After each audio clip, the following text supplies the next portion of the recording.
leading on brushing. Okay, we're getting a call now. Hello? Hello, Jude. Hello?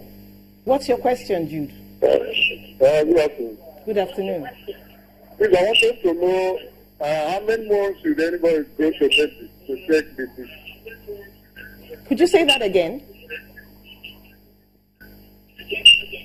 No, I said, how long will somebody take to go to dentist? Okay, thank you very much, Jude.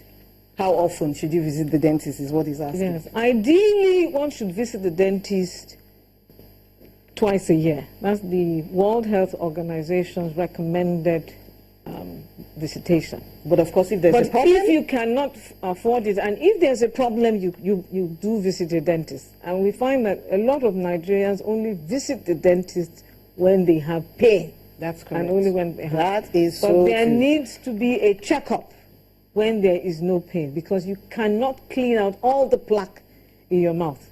Even myself as a dentist, I cannot do it completely all on my own. I must visit a colleague to help me check the other areas, such as in between the teeth, and then the advancing form of gum disease, where you have what we call pockets. Those pockets accumulate plaque, and that area, the brush cannot reach that area. So only the dentist can get there. Only the dentist will be able to get there. Now, you've described, loss of tooth substance, redness of gums, shaky teeth. When a person is already in this position and has severe gum disease or bad enough gum disease, what are the treatment options for such a person? Well, if the mobility is Let's not hang on to that question a minute while we take a phone call. Hello? Hello? Hello? Oh, welcome to the show. Hello? Titus. What's your question? Hello? Go ahead. This is Titus, Manuel. My question is it good for one to brush, to eat before brush? Thank you, Titus. Some people have said, why do white people like to just rush to the table and eat them? What brush after breakfast? We brush our teeth before we eat. So what is the correct thing to do? Well, there's two schools of thought. I suggest sometimes that if you must brush in the morning, brush in the morning. But it's also advisable to also brush after the meals, your meals. But isn't that too much wear on the teeth? No, if it is done gently, done gently, you see, the idea behind brushing is to keep that plaque as minimal as possible. So long as it is not too much in the mouth and it doesn't have the gram-negative, the disease-causing germs, then we won't have gum disease. Okay. So you were talking about treatment options. Yeah, treatment options. Treatment options, apart from what the individual does at home, which is more important, because you clean your teeth twice a day. Let's hope you clean your teeth twice a day. Hopefully. And every day. We only see you the occasional times you come into the clinic. But the options when you come into the clinic, we have what we call scaling.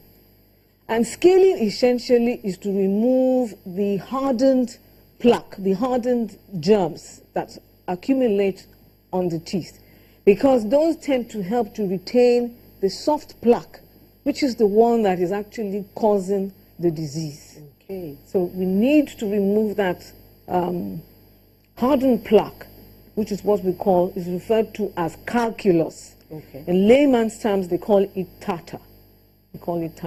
So is there any provision for... Scaling and polishing, which the polishing aspect is almost equivalent to the brushing that we do.